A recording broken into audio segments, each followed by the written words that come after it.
Maaaring mabago ang numero sa balota ng mga kumakandidato sa pagkasenadora. Madadagdag kasi ang pangalan ng isang senatorial aspirant matapos itong makakuha ng temporary restraining order mula sa Korte Suprema.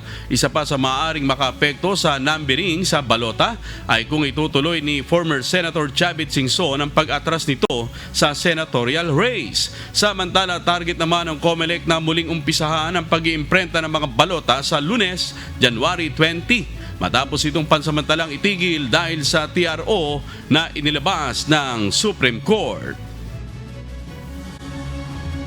Letter M po kasi yung pangalan ng kandidatong nakakuha sa national position, sa senador na posisyon. And therefore, pag pinasok po natin, pag binilang niyo po yung sa 66 na present na kandidato, ay 12 pong senador yung nasa ilalim na maaaring maapektuhan, maaari nakapagpa-imprenta na ng mga pangalan na may numero, and therefore kasama po talaga yon sa mga consequence.